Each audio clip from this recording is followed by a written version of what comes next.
Hello my lovelies and welcome back to BrittneyOriel. Thank you for tuning in yet again to another one of my videos. As you can tell from the title, today we are talking about puberty and more specifically puberty in girls. Puberty brings a lot of changes mentally, physically, emotionally and even socially. Today we are going to focus solely on physical changes. What I'm going to do is take you through all the possible physical changes that a girl can experience during puberty. Puberty in girls begin when our brain releases hormones that target our ovaries, and as a result our ovaries begin to produce estrogen. That hormone estrogen is basically the culprit of puberty. So there are a lot of physical changes that girls experience during puberty. So let's get started. Growth and weight gain. This can begin anywhere from 9 years to 15 years. Of course we know our bodies grow, but do you know that different parts of your bodies grow before the others? Your head, hands and feet grow first, followed by your arms and legs, and lastly your torso and shoulders catch up. So basically that explains that clumsy and awkward stage that teenagers tend to go through.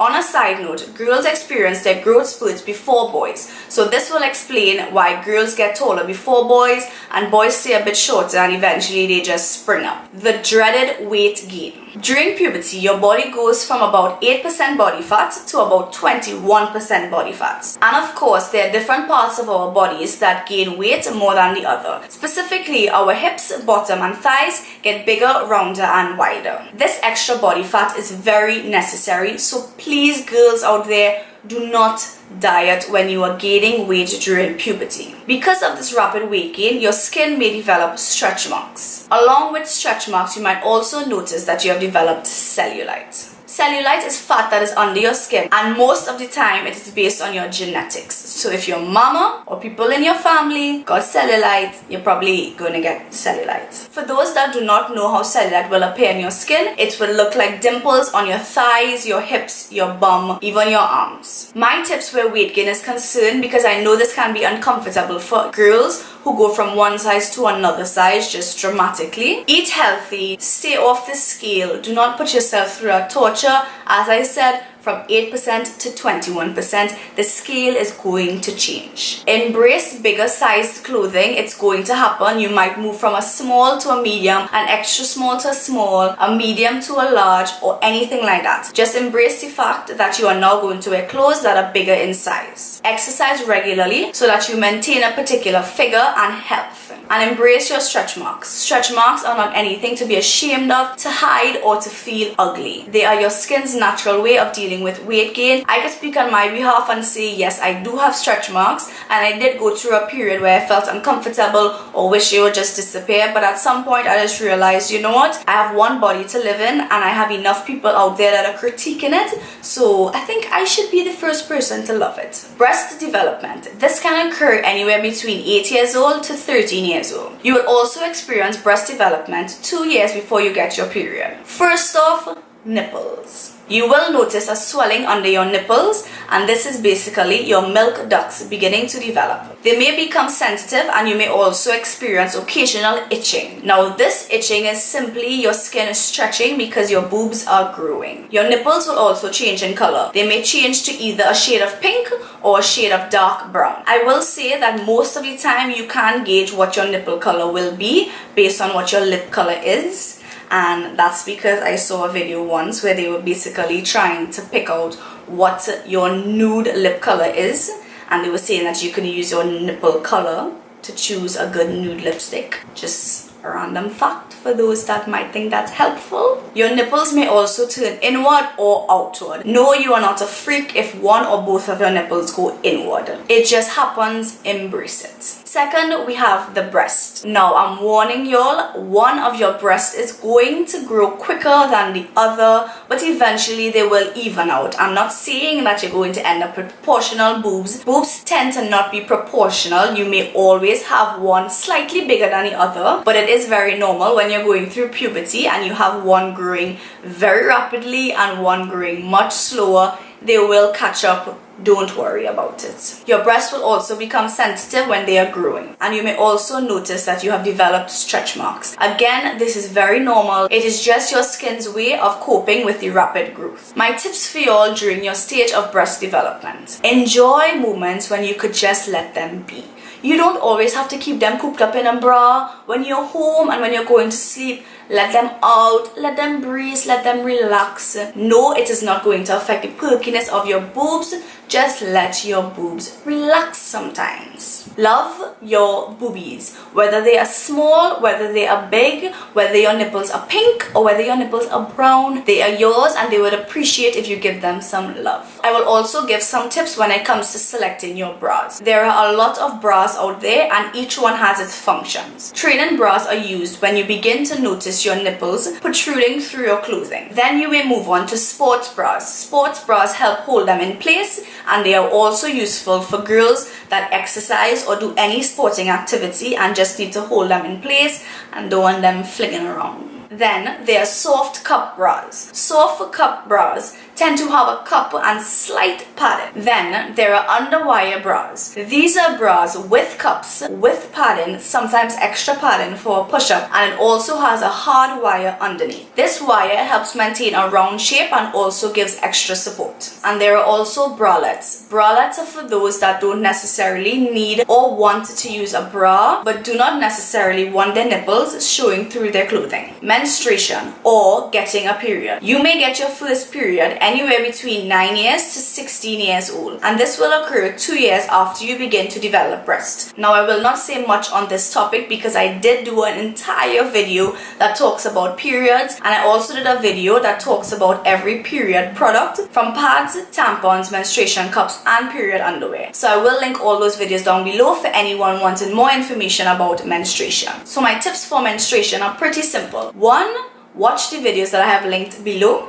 And 2, pack a period bag. If you want to know what you should pack in that period bag, watch the video down below. Vaginal discharge. You will experience this around the same time that you will experience your first period because this is a sign that your menstruation is on its way. Vaginal discharge comes in the form of either a clear or a white jelly, and it is produced before and in between your periods. This substance is very important because it cleans and protects your lady part. FYI, that is why when you're cleaning your lady part, you do not need to clean inside. For those that didn't know that, I hope you know that now. That is your lady part's way of cleaning herself. Your discharge may become thicker or stickier during different points in your menstrual cycle. It may have a slight odor, but most of the time it does not have a smell. Some tips for dealing with vaginal discharge are: if you find the wet sensation on your underwear very uncomfortable, you may consider using panty shields. During your daily activities, you may feel a gush.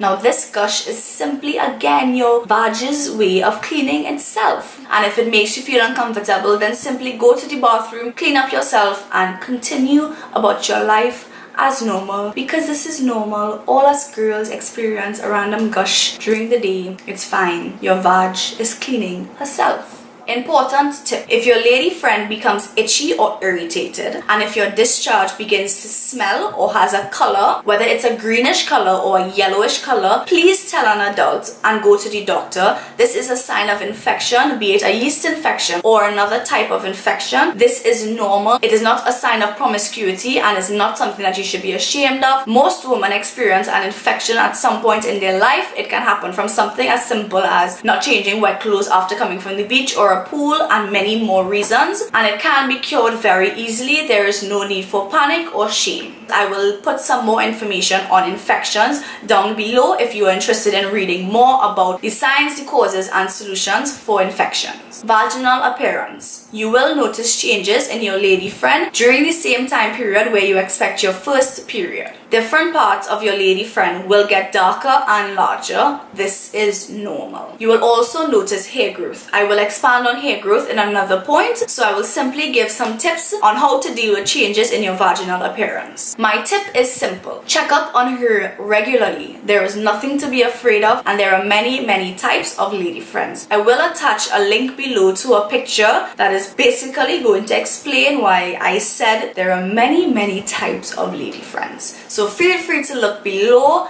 and click on that link and accept and love your lady friend some more. She is beautiful just the way that she is. Body hair. You will experience this aspect of puberty anywhere between 8 years to 14 years old. So very quickly, there are two types of hair. There is vellus hair and terminal hair. Vellus hair may be found on your chest, back, arms and cheeks, and it is there to regulate your body's temperature and protect your body. Terminal hair is much coarser and may be found on your head, your eyebrows, your upper lip, underarms, pubic area and your legs. And similarly to vellus hair, it is there to protect. During puberty, you will experience terminal hair growth. Some girls notice an increase in their upper lip hair. Yes, we all have a stash sometimes.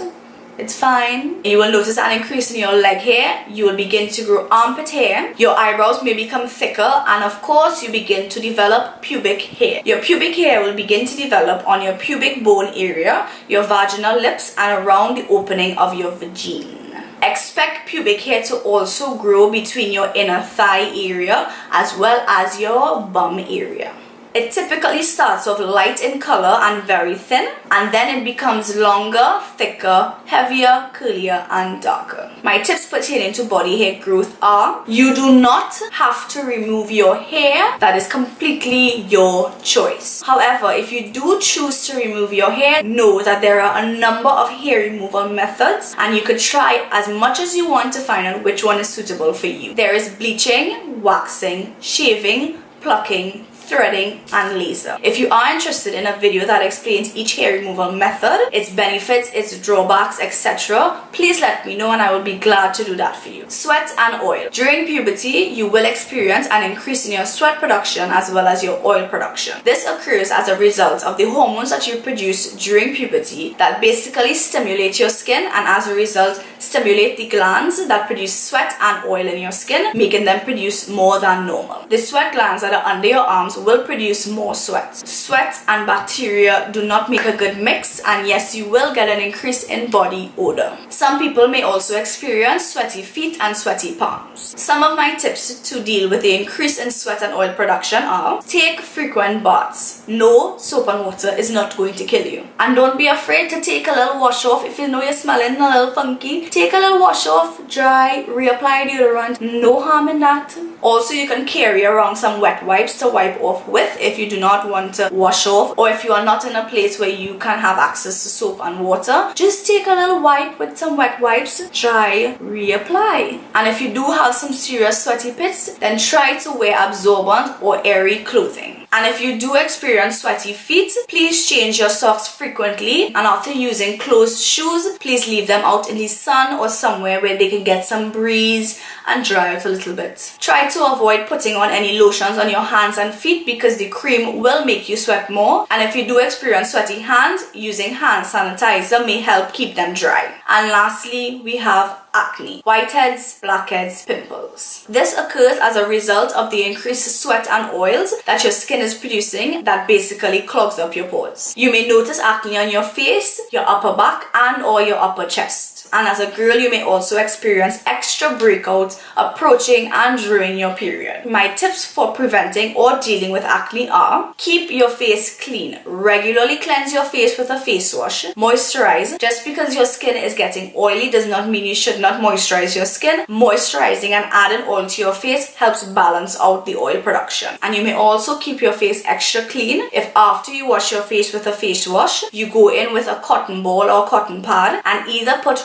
rose oil or witch hazel on the cotton pad or the cotton ball and passing it over your face. You'll be surprised as to how not 100% clean the cotton pad or the cotton ball might be after. That just gives an extra clean and cleans off any extra dirt or oil that you may have missed with your face wash, and this is to be done before you moisturize your face. I recommend rose water or witch hazel because the more natural you can go is the better. Please do not damage your skin and introduce harsh chemicals to your skin if you do not need harsh chemicals on your skin. Avoid touching your face at all costs. Your hands are not the cleanest things out. Wash your pillowcases regularly. They tend to soak up the oil that your face produces while you're sleeping, and it also soaks up any hair products that you go to sleep with. That buildup of oil and hair products on your pillowcase is going to react with your skin if you sleep on it day after day. Wash your hair regularly. Your hair holds a lot of sweat, a lot of oil, any hair products that you put in your hair, and if you suffer from dandruff, all those aspects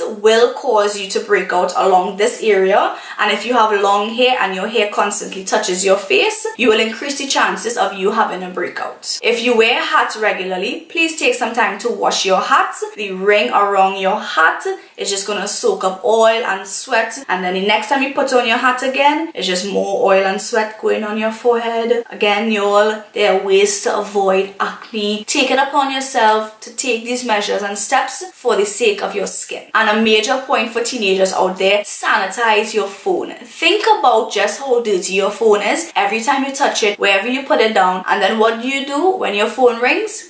On your face. Wipe it with an antibacterial wipe or some hand sanitizer. Please take some time to sanitize your phone. That is just extra bacteria that you are putting on your face. Let your skin breathe. Whether you have bad skin or good skin, or if you love makeup or if you don't care for makeup, please do not feel the need to wear makeup all the time. Take opportunities to let your skin breathe. If you have acne scars or if you have acne and you constantly cover up your skin with makeup, you are only doing yourself an injustice. Never sleep with makeup on. I don't care how tired you are, how long of a day you had, or how little makeup you have on. Take some time to wash your face before you go to sleep. 1, you're suffocating your skin. 2, while you're sleeping, your skin repairs and rejuvenates itself. You are blocking that process if it is covered in makeup. 3, a lot of dirt and bacteria and germs would have gotten on your face wherever you went. Please do not go to sleep with that on your face and rub it all on your pillow. Please, it's not gonna take more than 5 minutes to wash your face and go to sleep. Eat healthy. Do not eat oily, sugary, salty, or spicy foods in excess. And lastly, drink water. Just try it and I promise you will see a difference in how clear your skin is, in the reduction of oil that your skin produces, and your skin will glow like never before. That brings this video to an end. I really hope this video was useful to anyone out there that is going through puberty or about to go through puberty. Puberty is very awkward. We never know what to expect, and my intentions for this video was simply to prepare you all as much as possible for the physical changes that you might undergo. Please girls, love your body, embrace the changes that are about to happen or are happening or have happened already. It is your body. We have enough people out there criticizing our body and telling us what it should and should not look like. Please get to know your body, look at your body, love your body, tell yourself positive things about your body, and do not be afraid of any changes that puberty may bring. Please feel free to ask me any questions, any comments below or on my Instagram. I do intend on doing some more videos talking about what to expect during puberty, so I do hope that you are happy with this video and tune in to my upcoming videos. Thank you so much for visiting BrittneyOriel. Please subscribe if you have not subscribed as yet. Please feel free to share this video with anyone or any girl that you think may find this video beneficial. If you liked this video, please hit the thumbs up button below. Thank you so much again, guys, and have a great week.